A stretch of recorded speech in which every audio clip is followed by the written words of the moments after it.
and welcome back. Thank you for joining me. There's this really interesting and quite odd concept of too big to fail. Usually it is used in the context of banking. The reality is nothing in this world is too big to fail. We know that very well. The Roman Empire collapsed. So what is it that makes us want to believe that the biggest banks can withstand anything and everything that this crazy world of ours throws at them? Too big to fail is clearly an illusion. It's a somewhat naive concept that somehow we were made to believe, and we just ran with it. Just a little over a month ago, the Federal Reserve claimed multiple times over and over again that the banking industry is resilient, that the banking sector is very strong, and that there are no concerns whatsoever. While we certainly want that to be true, there are multiple red flags, too many to count. Banks are driven by interest rates, and as soon as interest rates started to increase in 2022, their deposit costs went up and their portfolios of US Treasuries declined in value. Additionally, there is a massive issue related to commercial real estate loans. I've discussed that in great detail recently, and I will briefly go over it here in this video. Financial Times is now reporting that the largest banks in the United States, including Citi, Bank of America, Wells Fargo, and JP Morgan, are expected to report a sharp rise in bad loans. Combined, these banks now have $24.4 billion in non-performing loans. These are delinquent loans where borrowers actually fail to make a payment for at least 90 days, 3 months. So no payments whatsoever for at least 3 months. That's when those loans are starting to be charged off as completely uncollectible, by the way. Financial Times says that earnings in top 6 US banks have dropped by about 13% in the last 3 months when compared to the same period last year. For financial reporting purposes, earnings are typically compared on a quarter-over-quarter and year-over-year basis. So here we see a quite large drop in earnings on a year-over-year basis when typically this would be a really significant concern. Remember, when I shared an update on the third quarter bank earnings, I did say that when it would be time to report year-end results, we would see banks start to show higher losses than expected. And this is because as someone who has audited many large banks before, I know that banks are not audited on a quarterly basis, only at year-end, and quarterly financial reporting requirements are not the same as the requirements during their year-end. So the year-end reporting is very detailed.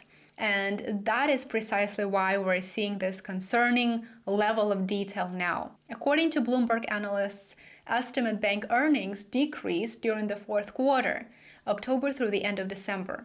The decline in banks' earnings is, of course, the result of increased delinquencies as well as higher interest rates.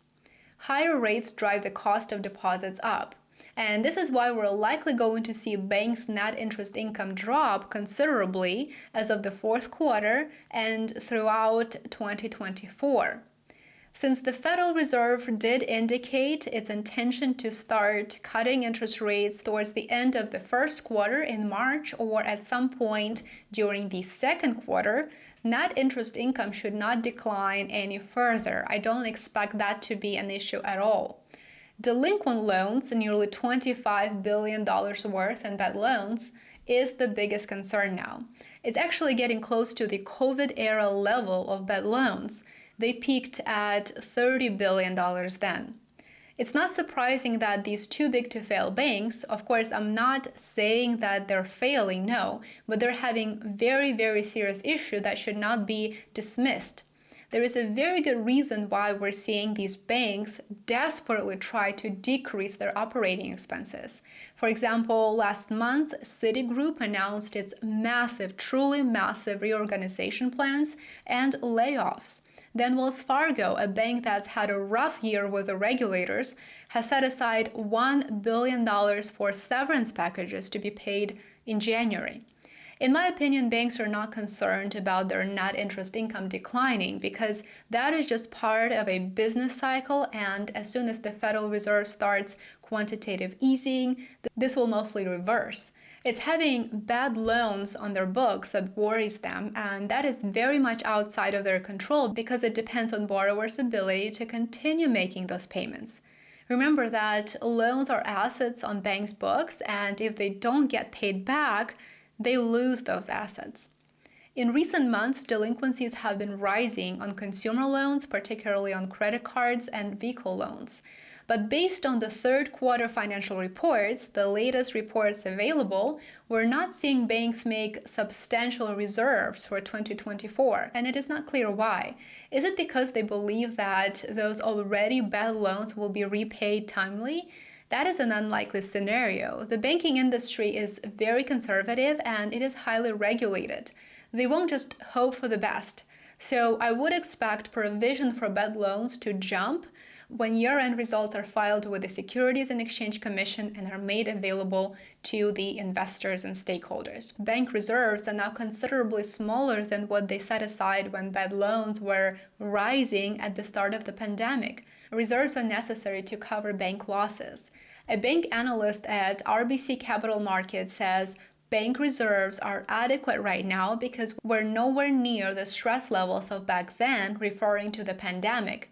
But have they reserved enough for an economic hard landing, she says? The answer is no. Let's just hope that Treasury Secretary Yellen was right when she declared that the United States economy had already reached a soft landing. This happened just a couple of days ago. Well, despite what Yellen says, Financial Times reports that credit quality is actually expected to worsen. They believe that credit is very much a wild card and we're going to see a deterioration from here. This is according to a bank analyst at Piper Sandler. This is one of the reasons why I expect bad loan reserves to increase. Banks know that they're unlikely to collect on $25 billion in bad loans that they already have. In addition to that, think about what may be uncollectible that has not hit that 90 days past due mark. There is definitely more. Speaking of wild cards, commercial property is on top of that list. I believe that this is something that does have the potential to turn the banking industry upside down this year, regardless of what the Federal Reserve does or says. The Federal Reserve doesn't control vacancy rates, for example, and commercial real estate is already selling with 30-40% discounts in major cities from Chicago to San Francisco. The massive wall of commercial real estate debt that is maturing this year and will have to be refinanced at higher interest rates is worth $117 billion. But interest rates are arguably not the biggest issue here. It is the surge in office building vacancy rates that poses the biggest threat to what otherwise would be a relatively standard process of refinancing commercial real estate loans. $117 billion in commercial debt is coming due within the next 11 months, and there are two things that can happen with those mortgage loans this year. Commercial landlords will refinance at current rates, that is the best case scenario, or they will have to repay those loans. Well, of course, there is a third option too, and that is the worst case scenario. They may default on their obligations, which is absolutely the worst case scenario that would hurt not just the banking sector, but the entire economy.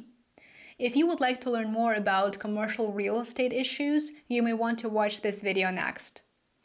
Thank you for watching. Please show your support if you enjoyed this video, if you found it interesting and helpful. It does go a long way. Give this video a thumbs up, consider sharing it, and make sure that you are subscribed both on Rumble and YouTube. Rumble is a great platform and it promotes free speech, exactly what we do desperately need right now. I would love to have you back for my next video tomorrow. And by the way, if you enjoy reading, find me on Substack for more content. Thank you for watching, have a great rest of your day, and I'll see you tomorrow. Bye for now.